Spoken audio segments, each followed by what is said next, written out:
Welcome to the Business Buyer Diaries. My name is Nathan Platter. I'm a full-time employee, and I bought a business. I did everything right, from finding the deal, handling all the due diligence on 63 opportunities, and ultimately bought a profitable gym. And boy was I in for a big surprise as a new owner. I chronicled everything in real time, including the biggest wins to the stressful nights at 2 a.m. I'm sharing my journey without sugarcoating anything, so you don't make the same mistakes that I did. Here's today's episode.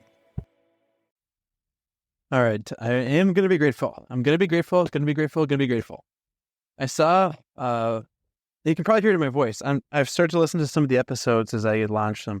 And I'm surprised to hear my personality change based on different based on different phases on how things are all going. And it's just intriguing to listen to.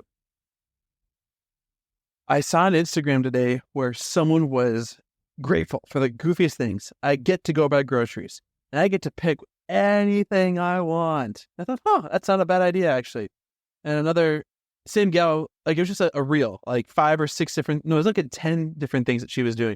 So I get to take a shower in freezing cold water and it's fresh and I can do this. Not a bad idea. And then I just realized, I get to have these stresses. I had prayed for buying a gym for probably, at first, I'm going to look at 10 deals. And after a while, it's I'll never find a deal.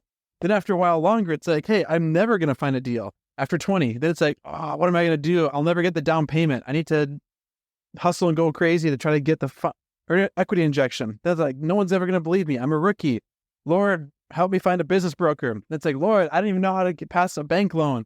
We barely could buy a house. And there's prayers every step of the way. And I'm exactly where I prayed for. And so what am I complaining about? What am I whining about? What am I stressing about? This whole thing is a learning experience. This whole thing is what I prayed for.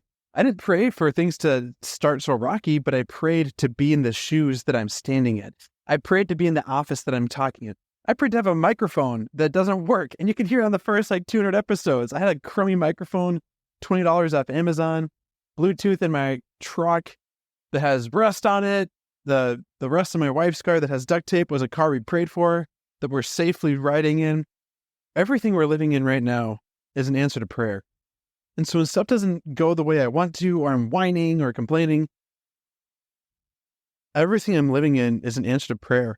And people in other countries, cities, even my next door neighbor might be praying to be in the shoes that I am standing in right now.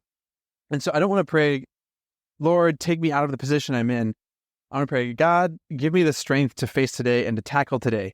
And I'm checking off boxes in my to-do list today. So I had some stuff for work. I'm getting it done.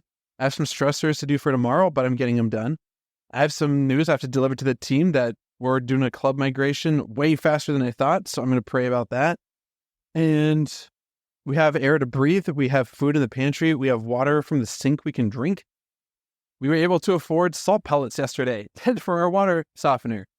All I have to say, I'm going to be grateful for the goofiest, silliest things, because the goofy little things that I don't even care about, like clean air, clean water, I can go outside and walk barefoot without getting stabbed or tetanus or coronavirus. Some people are afraid to even leave their house in the middle of the day, and I feel fine walking down the street at middle of the night. So all that to say, I am going to be grateful. I'm going to look for gratitude. It's that, I don't know what it's called. It's that classic when you buy a car and then you start seeing a yellow car everywhere you go because you just got a yellow car.